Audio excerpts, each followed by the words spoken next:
C'est pourquoi lorsque Dieu nous fait une opportunité, nous ouvre une brèche, prenons ça comme, amen, une grâce.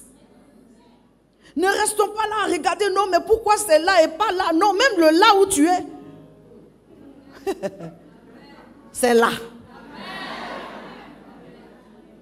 Et au fur et à mesure, tout le monde va vider les lieux jusqu'à ce que Esther soit sélectionnée.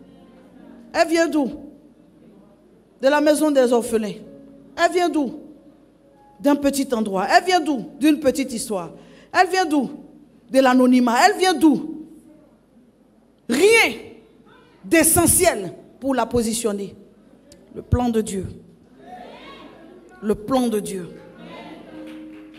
Devenir, c'est accepter de passer à l'autre étape de sa vie pour entrer en mission. Ce qu'Esther va devenir n'est pas juste une reine. En plus de devenir une reine, elle va changer l'histoire. Le tout n'est pas de devenir. Le tout est ce que tu vas apporter en devenant.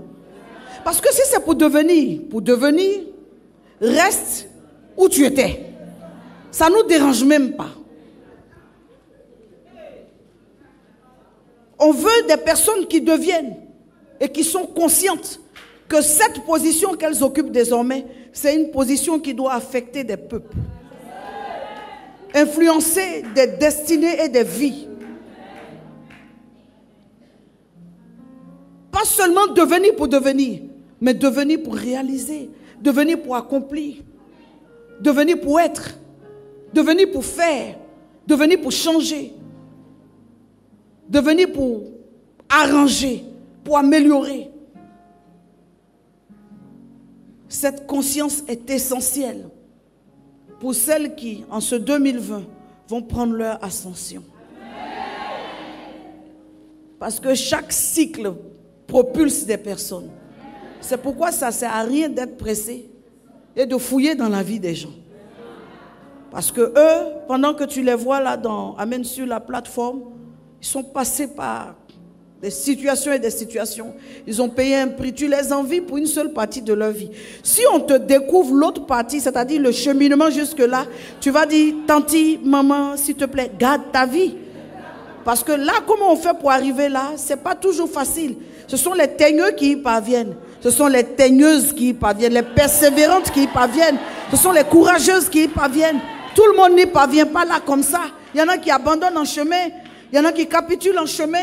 Quand tu vois quelqu'un qui sort la tête du lot et qui s'assoit, qui se souffle comme ça, viens l'aider à se souffler. Parce que tu ne peux pas imaginer dans le couloir là ce qui s'est passé. Respectons-nous vivants.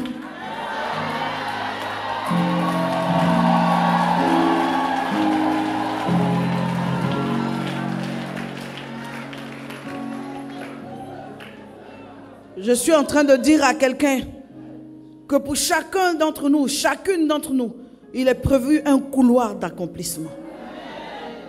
À chacune d'entre nous de savoir saisir ce couloir et de courir sans s'arrêter. De courir sans s'arrêter. Tu veux t'arrêter pour tout. On parle, tu veux t'arrêter.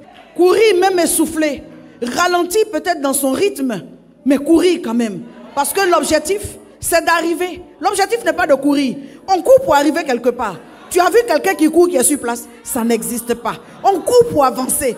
Si tu veux courir pour rester sur place, ne cours pas. Arrête-toi. Parce que ce sont deux choses différentes. Courir, c'est engager une accélération, engager un élan, engager un mouvement qui t'emmène de là où tu es à atteindre un autre niveau. Là où peut-être les choses t'attendent. La grâce t'attend, la faveur t'attend, la bénédiction de l'Éternel t'attend. Et tu ne peux pas y aller en marchant, il faut que tu cours. Tu dois courir parce que si quelqu'un arrive avant toi, ça sera son temps avant toi. Oh, c'est ton temps. Et si tu veux accomplir ton temps, commence à courir. Cours. Cours. Quelqu'un va s'arrêter parce qu'il est essoufflé, mais toi, cours. Quand c'est ton heure, cours. Quand c'est ton temps, cours. Quand tu sens que c'est le temps de Dieu pour toi, cours, ne t'arrête pas. Même quand tu es essoufflé, tu peux ralentir, mais ne t'arrête pas. Parce que c'est la saison que Dieu t'a réservée. Et Dieu donne à chacun sa saison. Quand c'est ta saison, c'est ta saison. Quand c'est ton temps, c'est ton temps. Quand c'est ton heure, c'est ton heure. Quand tu es dans ton temps, c'est avec tes décisions que Dieu va compter. Quand tu es dans ta saison, c'est avec tes décisions, avec tes choix, avec tes points de vue. Parce que quand tu es dans ta saison,